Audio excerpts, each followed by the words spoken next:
अस्सलाम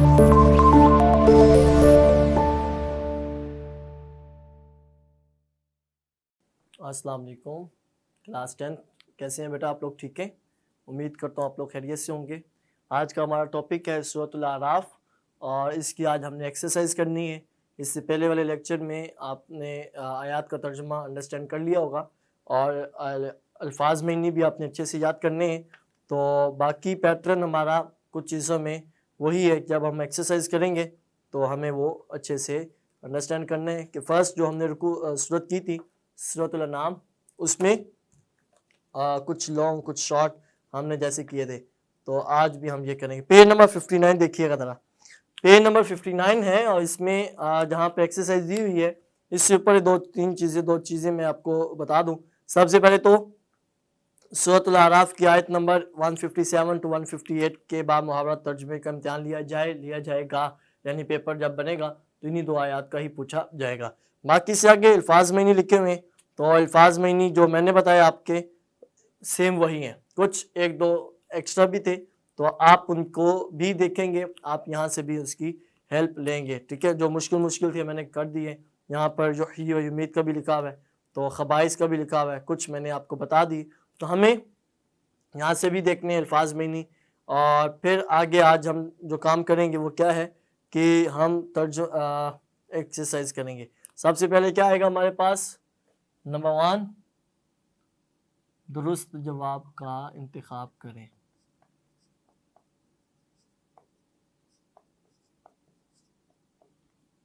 और यहाँ पर नंबर 2 क्या आएगा? मुख्तसर जवाब दें। चले, तो सबसे पहले हमारे पास एमसीक्यूज हैं, तो हम एमसीक्यूज के लिए नंबरिंग कर लें। पहले 1 2 3 4 एंड 5। ये फ्रेम में आ रहा है, ठीक है, आपको नजर आ जाएगा जी। सबसे पहले है जी नंबर 1, मकाम आराफ मौजूद है कहाँ पे? आप गैस करें।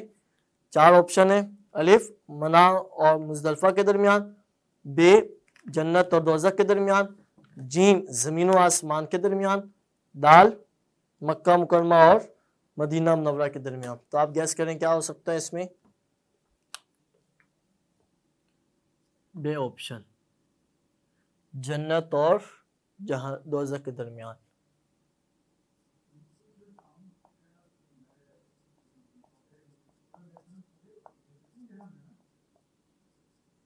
मैं यहाँ करेक्ट आंसर कर रहा हूँ, यानी जो इसका आंसर बन रहा है, आप अपनी बुक में जस्ट टिक ही करेंगे इसे। नंबर 2, गुस्से की हालत में पढ़ने की नसीहत की गई है क्या? अलिफ तस्मिया, बे तावुज़, जीम तस्बीह, दाल तहमीद। तो ऑप्शन इसमें क्या चूज करेंगे? सेम बे ऑप्शन आएगा, तावुज़। तो ये तावुज़ हम यहाँ पर चूज करेंगे। नंबर 3 हमारा है जी, क़यामत तक कामयाबी का वाहिद ज़रिया इताअत व फरमाबरदारी है किसकी? फरिश्तों की, जिन्नात की, इल्म वालों की, नबी करीम खातमुन नबिय्यीन सल्लल्लाहु अलैहि वसल्लम की। तो हम वो यहाँ पे लिखेंगे जी, क्या? दाल, नबी करीम सल्लल्लाहु अलैहि वालिहि वसल्लम की। ठीक है, नबी करीम खातमुन नबी सल्लल्लाहु अलैहि वसल्लम की, यह तावुज़ आपको ठीक है। नंबर 4, सूरतुल आराफ में मज़कूर नूर से मुराद है। 4 किताबों के नाम लिखे हुए हैं। अलिफ तौरात, बे ज़बूर, जीम इंजील और दाल कुरान मजीद। तो इसका भी रिपीट होगा ऑप्शन कुरान मजीद। ठीक है, कुरान मजीद। चलो आगे है जी नंबर 5, सूरतुल आराफ का मरकजी मौजू है। अलिफ अकीदा आखरत और रिसालत, बे क़यामत के अहवाल, जीम मुनाफिकीन का अंजाम और दाल कुफार मक्का के एतराज़ात का जवाब। तो इसमें अलिफ आएगा। क्या लिखा हुआ है? अकीदा आखरत और रिसालत। अच्छा, हमें थोड़ी सी ना अपना पेपर देखने की तो इजाज़त होती है ना, किसी का पेपर देखेंगे तो वो चीटिंग होगा। तो हम अपना पेपर तो अच्छे से देखेंगे, सम टाइम हमें अपने पेपर में ही किसी न किसी क्वेश्चन का आंसर मिल रहा होता है, और हमें अगर पेपर में समझ आ जाए, पता चल जाए तो बहुत अच्छी बात है, बहुत अच्छी बात है। अगर हमें घर जाके याद आए, कोई बता दे, किसी फ्रेंड से बात हो, तो वो फिर बहुत हमें अजीब लगता है, या हमें परेशानी और शर्मिंदगी होती है, अपन नहीं हम अपने लिए क्या लफ्ज़ इस्तेमाल कर सकते हैं कि हम क्या उस वक्त महसूस कर रहे होते हैं। तो उसमें हमें वहीं पेपर में ही अच्छे से अंडरस्टैंड करना होता है, तब जाके आंसर करना होता है। ठीक है, अकीदा आखरत और रिसालत इसका आ गया। आगे जी हमारे पास मुख्तसर जवाब दें। तो इससे पहले कुरान पाक की आयत जो हमने 2 पढ़ी थी, वो इसी का तर्जमा इसमें हम वही देखेंगे। आगे है जी हमारे पास मुख्तसर जवाब दें। तो पहला सवाल क्या है, मकाम आराफ से क्या मुराद है। तो हम क्या करते हैं, नंबरिंग में पार्ट नंबर, फिर हेडिंग, मकाम आराफ, बस हेडिंग दी। आंसर कहाँ पे है, शुरू में हमने पढ़ा था, पेज नंबर मैं आपके साथ शेयर करता हूँ, पेज नंबर 32। आराफ जन्नत और दोज़ख के दरमियान एक मकाम है।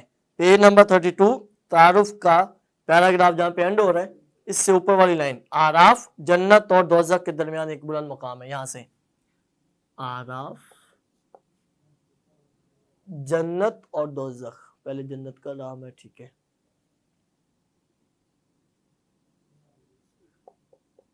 जन्नत और दोज़ख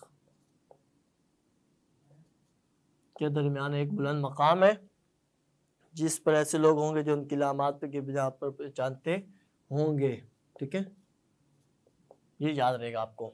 तो ये आंसर पूरा आपने जस्ट ब्रैकेट करना है और नंबर 1 इसका आंसर देना है। ठीक है, नंबर 2 आंसर, पहले सवाल पढ़े हम, कौन सा है, शॉर्ट क्वेश्चन नंबर 2। सूरत अल-आराफ में कितने रुकू और आयात हैं। ठीक है, सूरत अल-आराफ में कितने रुकू और आयात हैं। तो यहाँ पर हम हेडिंग बनाएंगे तो क्या लिखेंगे, पहले तो पार्ट नंबर, रुकू और आयात, इतना भी काफी है। अच्छा, आंसर करने के लिए हम क्या लिखेंगे, सूरतुल आराफ पूरा लिखेंगे।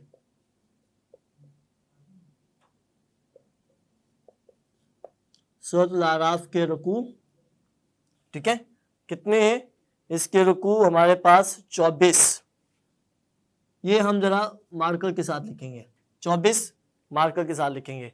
और फिर सेम ये सारा लिखने के बाद इसकी आयात कितनी है, इसकी 206 आयात है, तो ये भी हम मार्कर के साथ लिखेंगे। ठीक है, तो ये हमें करना है 2 अलग अलग लाइनों में। सूरतुल आराफ के 24 रुकू हैं, पूरा लिखेंगे, सूरतुल आराफ के 206 आयात है, तो आंसर हमारा यूं मुकम्मल हमने करना है।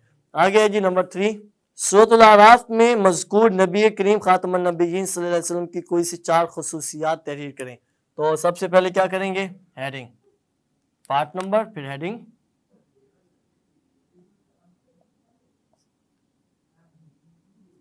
नबी करीम सल्लल्लाहु अलैहि वआलिहि सल्लम की खुसूसियात, हेडिंग की।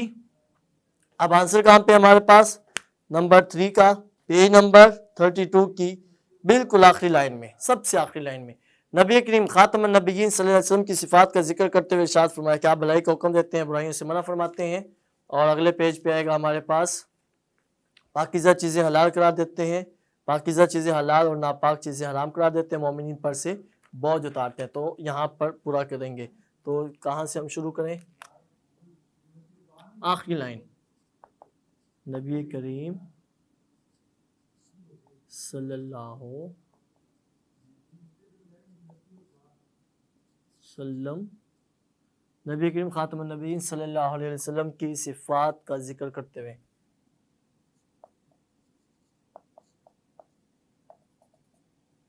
तो एंड पे क्या आएगा, बोझ उतारते उतारते हैं। ठीक है, अगले पेज की फर्स्ट लाइन के ऑलमोस्ट एंड पे ये आंसर हमारा कंप्लीट हो जाएगा। तो ये हमने तीसरा क्वेश्चन भी करना है। नंबर 4 हमारे पास क्या आएगा, आई थिंक हर सूरत का एक सवाल फिक्स होता है, वो कौन सा होता है, मरकजी मौजू।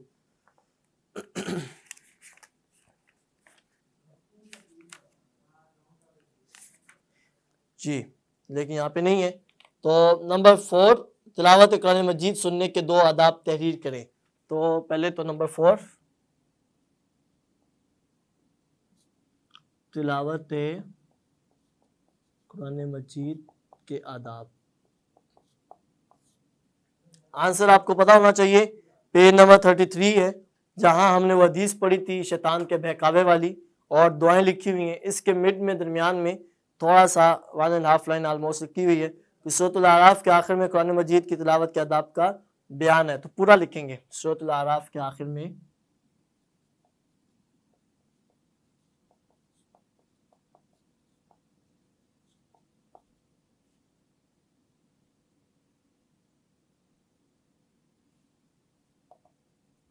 तो एंड कहाँ पे होगा, रहम किया जाए। ठीक है,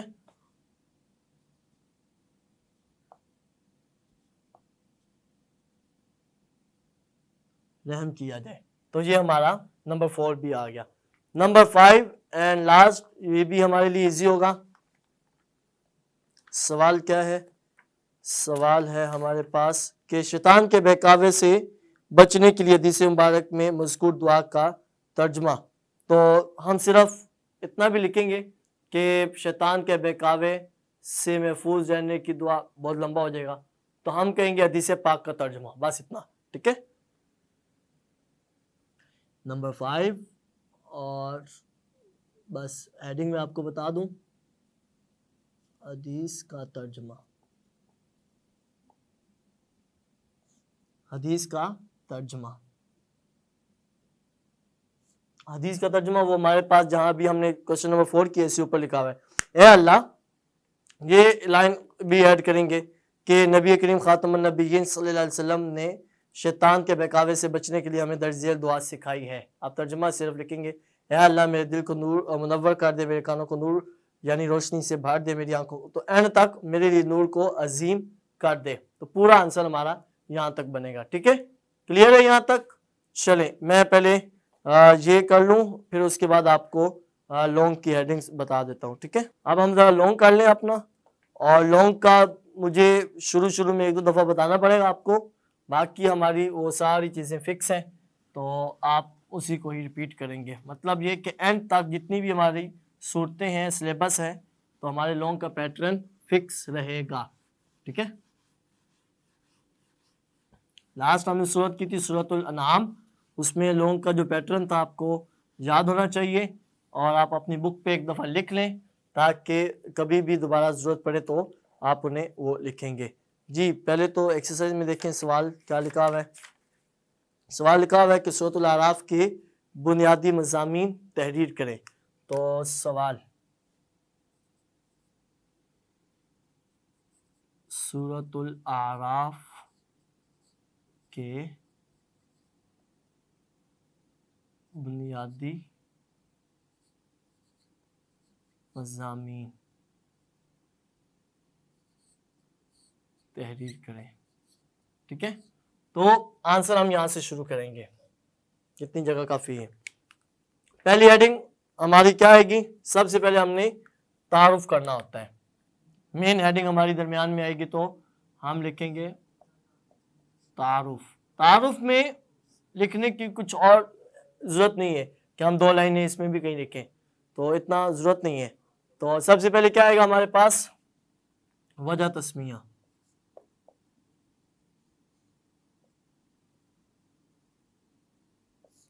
इसका 1 नंबर है, वजह तस्मिया का 1 नंबर आपको पता होना चाहिए, मैंने बताया था। नंबर 2 ज़माना-ए नज़ूल, ज़माना नज़ूल, ये सूरत किस ज़माना में नाजिल हुई। कुरान पाक के नाजिल होने के 2 ज़माने हैं, मक्का और मदीना पाक। तो हम वो यहाँ पे ऐड करेंगे। नंबर 3 इजमाली खाका, इजमाली खाका, तो इसका भी 1 नंबर है, हम इसे सॉल्व भी करते हैं अभी। नंबर 4 एक हमारा इसमें नंबर आएगा मरकजी मौजू, ठीक है, इसका भी 1 नंबर है। अब मुझे यहाँ लिखने की ज़रूरत ना हो कि कैसे कैसे इसके नंबर हैं, 1 2 3 और 4 नंबर का। आपने 9 का पेपर दिया हुआ था, आपको पता होना चाहिए, बार बार आपको बता रहा हूँ कि यूँ लिखा होता है, लॉन्ग में यूँ लिखा हुआ था 4 + 6 = 10, यानी 4 नंबर एक चीज़ के, 6 नंबर एक चीज़ के। तो हम अभी उसी को ही लेके चल रहे हैं, क्योंकि उसके बाद हमारा कोई पेपर नहीं हुआ। तो 4 नंबर हमें जो बोर्ड की तरफ से इंस्ट्रक्शन मिली है कि आपने पैटर्न ये देखना है, तो 1 2 3 4 नंबर हो गए। 6 नंबर हमारे किस चीज़ में आएंगे, बुनियादी मज़ामीन।